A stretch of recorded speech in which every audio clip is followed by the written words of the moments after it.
आज जिस टॉपिक के बारे में बात करेंगे वो इंटीग्रल कैलकुलस का एक इम्पोर्टेंट टॉपिक है, यानी समाकलन गणित का, जो कि बार बार पूछा जाता है, जिसमें हमें कार्तीय निर्देशांक यानी एक्स और वाई कोऑर्डिनेट्स हमें आर और थीटा यानी पोलर कोऑर्डिनेट में कन्वर्ट करना होता है। तो कार्तीय से ध्रुवीय जिसको हम बोल सकते हैं, या फिर हम बोल सकते हैं इंग्लिश में कार्टेशियन टू पोलर कोऑर्डिनेट। तो इस तरह के क्वेश्चन को हमें कैसे डील करना है और कैसे सोल्व करना है वो हम देखेंगे। यहाँ पर तुम्हारी जो हेडिंग है वो अभी हमने डिस्कस किया था कि change of double integral basically surface के लिए काम आता है, सिंगल इंटीग्रल लाइन के लिए, और वॉल्यूम इंटीग्रल के लिए तीन इंटीग्रल काम आता है। कार्टेशियन से पोलर यानी कार्तीय से ध्रुवीय निर्देशांकों में हमें परिवर्तित करना है। तो जब हमारे पास क्वेश्चन आता है तो ऑब्वियस है कि x, y जो होता है उसको हम क्या कहते हैं, कार्टेशियन यानी कार्तीय निर्देशांक, और r, थीटा को हम कहते हैं पोलर यानी ध्रुवीय निर्देशांक। डबल इंटीग्रेशन का मतलब सरफेस इंटीग्रेशन होता है। डबल इंटीग्रेशन अगर कार्टेशियन में लिखा जाता है तो या तो dx dy लिख सकते हैं या फिर dy dx लिख सकते हैं। लेकिन जब ये चीज आती है हमारी किसके अंदर, पोलर कोऑर्डिनेट के अंदर, तो उसको कैसे लिखा जाता है कि वहां पर भी डबल इंटीग्रेशन तो आएगा ही, dx dy की जगह वहां r और थीटा आएंगे तो वहां लिखा जाता है r dr d थीटा। तो dr d थीटा यानी dr तो हो गया r के अंदर चेंज, और थीटा के अंदर चेंज को क्या लिखा जाता है, r d थीटा। जैसा कि हमारा एक फॉर्मूला होता है, r बराबर क्या होता है, रेडियस इनटू एंगल। तो इसी बेस पे हमारा जब भी एंगल में परिवर्तन होगा तो उस केस में उसके साथ क्या लिखा जाता है, r लिखा जाता है। जैसे अगर हम एक डायग्राम बनाते हैं और यहाँ पर ओरिजिन है फॉर एग्जांपल, और यहाँ हमारी रेडियस है, और यहाँ हमारा एक आर्क है, ठीक है। तो ये आर्क जब भी हम ड्रॉ करते हैं तो यहाँ जो रेडियस है, यहाँ से यहाँ तक की डिस्टेंस और यहाँ से यहाँ तक की डिस्टेंस क्या रहती है, सेम रहती है। लेकिन जब एंगल की बात करते हैं, यहाँ एंगल थीटा 1 हो गया, यहाँ एंगल थीटा 2 हो गया, तो ऑब्वियस है यहाँ पर क्या हो गया, d थीटा। तो r का जो ये वैल्यू होगा, ये जो r यहाँ से मान लेते हैं a पॉइंट है और ये पॉइंट है b पॉइंट, तो यहाँ से a से b तक का जो पॉइंट होगा या वैल्यू होगी वो ab बराबर क्या लिखी जाएगी, radius multiplied by change in angle. इसलिए जब भी एंगल में चेंज आता है तो उसके साथ क्या मल्टीप्लाई होती है, रेडियस होती है। तो dx dy या dy dx जो कार्टेशियन में लिखा हुआ है उसको जब हम पोलर के लिए इंटीग्रेट करेंगे तो हम अपनी तरफ से क्या लिखेंगे, ध्यान रखना, r dr d थीटा। उसके अलावा जो लिखा हुआ है वो बात की बात है। फॉर एग्जांपल जैसे यहाँ x लिखा हुआ है, x की जगह में क्या लिखना है, r cos थीटा, और y की जगह में क्या लिखना है, r sin थीटा, ठीक है। तो ये चीजें हमें बेसिक नॉलेज ध्यान रखना है कि कार्टेशियन किसको कहते हैं, पोलर किसको कहते हैं, डबल इंटीग्रल अगर कार्टेशियन होगा तो कैसे लिखा जाता है और पोलर में होगा तो कैसे लिखा जाएगा। अब हम आते हैं अपने क्वेश्चन पर।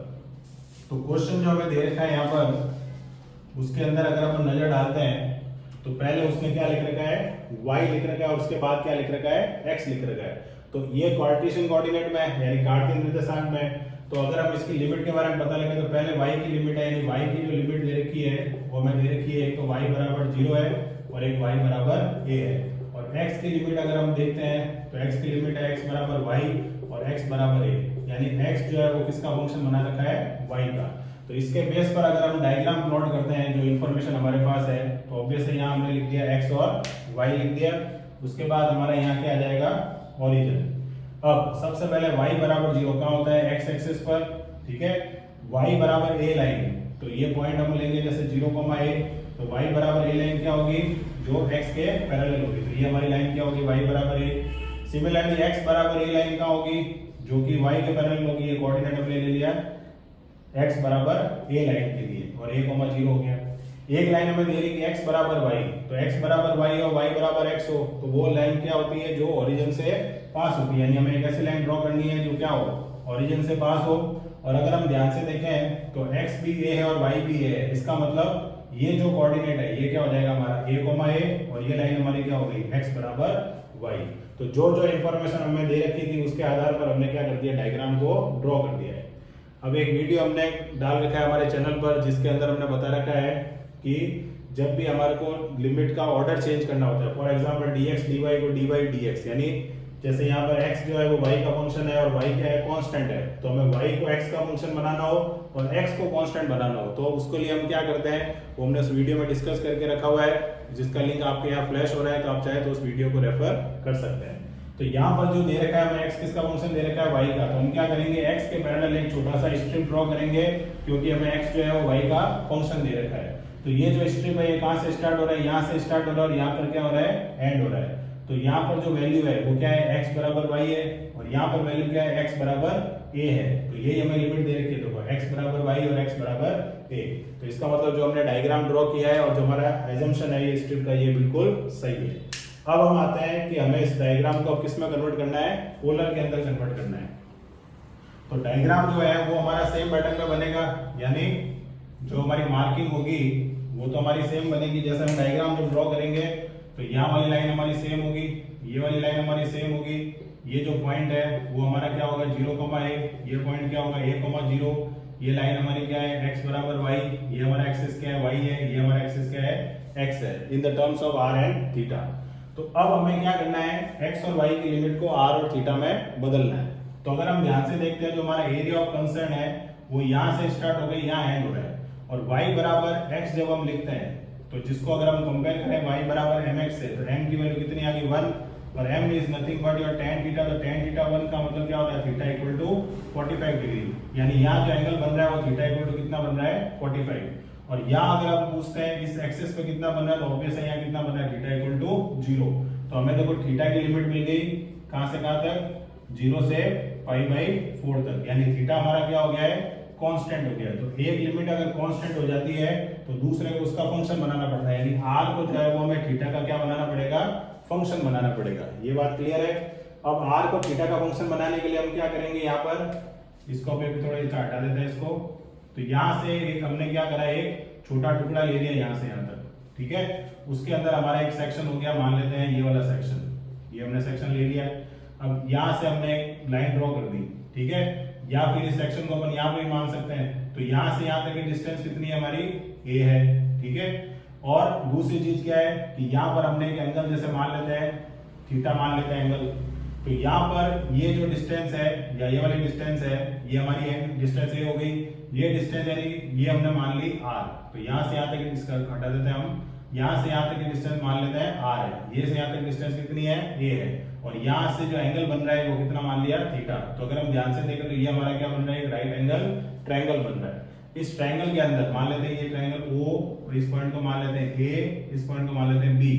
तो ट्रायंगल जो OAB बन रहा है हमारे पास, उसके अंदर अगर हम cos थीटा निकालते हैं तो cos थीटा क्या होता है, आधार बटा कर्ण, यानी बेस अपॉन हाइपोटेनियस। तो बेस क्या है अपना a, और हाइपोटेनियस कितना है, कर्ण कितना है r। तो a अपॉन r बराबर क्या आ गया, cos थीटा। हमें किसकी लिमिट निकालनी है, r की, किसकी टर्म में निकालनी है, थीटा की टर्म में। तो r ऊपर आएगा और cos थीटा कहाँ चला जाएगा, नीचे। अब cos थीटा को अगर सेट करते हैं तो क्या हो जाएगा, a sec थीटा। तो r की वैल्यू क्या आ गई, देखो थीटा की टर्म में a sec थीटा आ गई।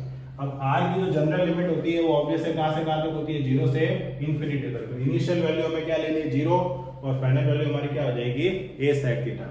तो इस तरह से हमने क्या कर दिया है, लिमिट को चेंज कर दिया है कार्टेशियन से पोलर के अंदर। तो ये काम हमने किया है, सेम डायग्राम हमने ड्रॉ किया है कार्टेशियन में, सेम डायग्राम हमने ड्रॉ किया पोलर में, लेकिन ऑब्वियस है पोलर में कैलकुलेशन r थीटा में होगी और यहाँ कैलकुलेशन किसमें हो रही थी, x एंड y में। तो अब हमारा एक काम हो गया है जिसके अंदर हमने लिमिट को क्या कर दिया है, कन्वर्ट कर दिया है। अब हमारा नेक्स्ट काम क्या है, फंक्शन को चेंज करना। तो फंक्शन हमारा क्या दिया हुआ है, यहाँ पर फंक्शन दिया हुआ है x dy dx upon x square plus y square. तो ऑब्वियस है कि dx और dy की जगह तो हम अपनी तरफ से क्या लिखते हैं, r dr d theta. x की जगह हम क्या लिखेंगे, r cos theta upon x की जगह r cos थीटा, तो r square cos square r square sin square.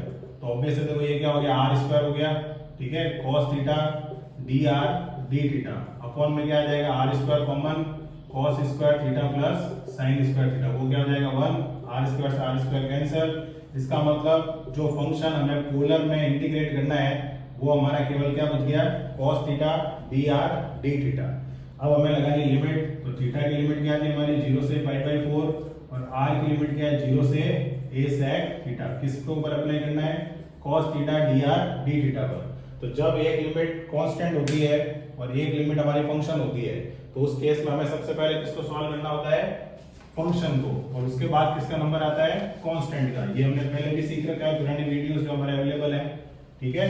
तो अब नेक्स्ट टारगेट क्या करना है कि जो r जो फंक्शन है सॉरी थीटा का, उसको हमें सॉल्व करना है। तो ऑब्वियस है cos थीटा d थीटा को हम अलग से लिख देंगे यहाँ पर।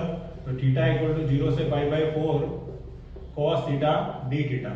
r बराबर क्या हो गया, 0 से a sec theta multiplied by D R. अब ऑब्वियस है डी आर का इंटीग्रेशन क्या आएगा, आर आएगा, तो 0 से pi by 4 cos theta D theta, यहाँ पर आ गया आर, लिमिट क्या लगानी है, ए सेक थीटा। अब लिमिट जब हम लगाएंगे यहाँ पर, तो थीटा इक्वल टू 0 से pi by 4 cos theta, upper limit रखेंगे A sec theta, lower limit रखेंगे 0, तो ऑब्वियस है कि बच जाएगा A sec theta into D theta. अब देखते हैं कि कॉस थीटा और सेक थीटा, तो कॉस और सेक एक दूसरे के क्या होते हैं, इनवर्स होते हैं, तो क्या हो जाएगा आंसर 1 हो जाएगा। तो थीटा इक्वल टू क्या आ जाएगा, 0 से पाई बाई 4, ठीक है, और मल्टीप्लाई में क्या रह गया बाहर ए, और अंदर क्या रह गया डी थीटा, तो ए इंटू क्या आ जाएगा पाई बाई 4, तो ये हमारा क्या हो जाएगा फाइनल आंसर। तो इस तरीके से ये हमने पहला क्वेश्चन देखा है जिसके अंदर जो लिमिट थी हमारी कार्टेशियन थी, उसको हमने किस में बदला है, पोलर में, और उसके बाद में हमने उसको सॉल्व करके फाइनल आंसर किस में लेकर आ गए हैं, पोलर कोऑर्डिनेट के अंदर। इसी तरह से देखते हैं नेक्स्ट क्वेश्चन।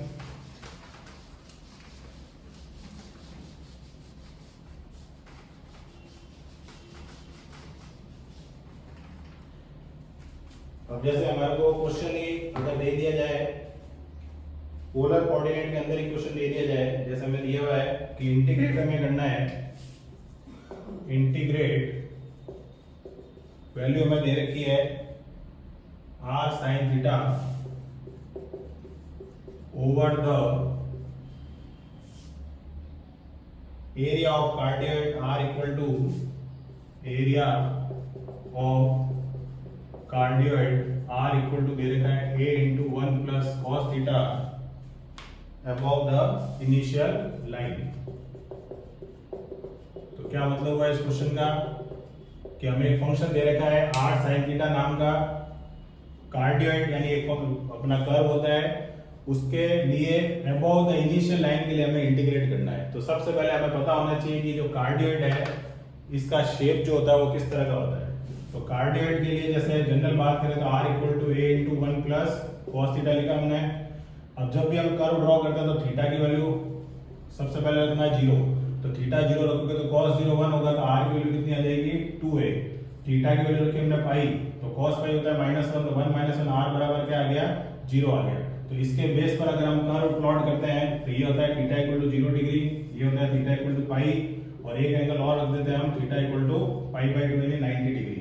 तो cos 90 भी क्या होता है 0 होता है, तो यहाँ 0 होने से r बराबर क्या रह जाएगा a।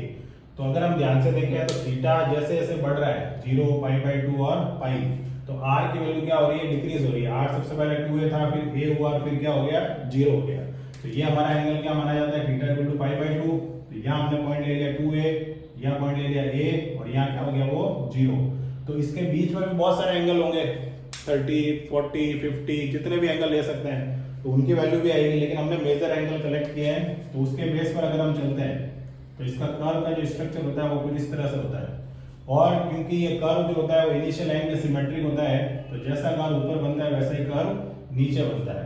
तो ये जो है ये हार्ट तरह का शेप बन गया, और हार्ट वाला जो शेप होता है तो उस डिपार्टमेंट को हम कहते हैं कार्डिक डिपार्टमेंट, तो इसलिए इस कर्व का नाम भी क्या दे दिया कार्डियोइड। अब इस क्वेश्चन में क्या कहा गया है कि above the initial line, initial line मतलब होता है प्रारंभिक रेखा, इनिशियल लाइन का मतलब क्या होता है प्रारंभिक रेखा। अब प्रारंभिक रेखा का मतलब यहाँ पर ये वाली लाइन जो होती है थीटा बराबर 0 डिग्री से कहां तक, थीटा बराबर 180 या फिर पाई तक, उसको कहते हैं अपन प्रारंभिक रेखा। तो इसका मतलब हमें थीटा की लिमिट इनडायरेक्टली दे रखी है कि अबव द इनिशियल लाइन यानी 0 से कितना है पाई। तो थीटा की जो लिमिट है वो हमें पता लग गई एक तरह से, 0 से कहां तक है पाई है, और ऑब्वियस है कि ये दोनों वैल्यू कैसी है कांस्टेंट है। तो r की जो लिमिट है हमें क्या बनानी है फंक्शन। तो r की लिमिट हम सब जानते हैं कि 0 से कहां तक होती है इन्फिनिटी तक हो सकती है। तो यहाँ पर इक्वल टू का साइन अगर हटा दे तो ठीक है। तो इनिशियल वैल्यू जो है वो तो हमारी क्या हो गई 0 हो गई। फाइनल वैल्यू हमें पता करनी है, तो फाइनल वैल्यू में r किसका फंक्शन होना चाहिए थीटा का। तो अगर हम इस क्वेश्चन को ध्यान से देखें तो जो कर्व की इक्वेशन दे रखी है वो क्या दे रखी है r बराबर a 1 प्लस cos थीटा। इसका मतलब r किसका फंक्शन हो गया थीटा का हो गया। तो r की लिमिट क्या होगी 0 से a 1 प्लस cos थीटा। तो इनडायरेक्टली ये r किसका फंक्शन हो गया थीटा का। तो हमारे को थीटा की लिमिट भी मिल गई है और r की लिमिट भी मिल गई है। तो हमें क्या करना है इस फंक्शन का इंटीग्रेशन करना है ओवर द पीरियड, ठीक है।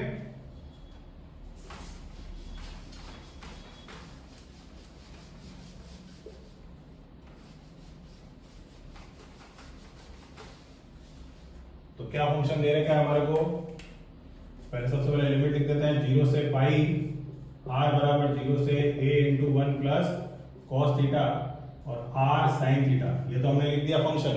अब अपनी तरफ से जब डबल इंटीग्रेशन होता है तो क्या लिखते हैं r dr d थीटा, ठीक है, ये जरूर ध्यान रखें, ये अपनी तरफ से हमें लिखना होता है। अब जब एक लिमिट फंक्शन और एक लिमिट कांस्टेंट हो तो हमेशा पहले फंक्शन को सॉल्व किया जाता है, तो थीटा इक्वल टू क्या लिखा है 0 से पाई, ठीक है।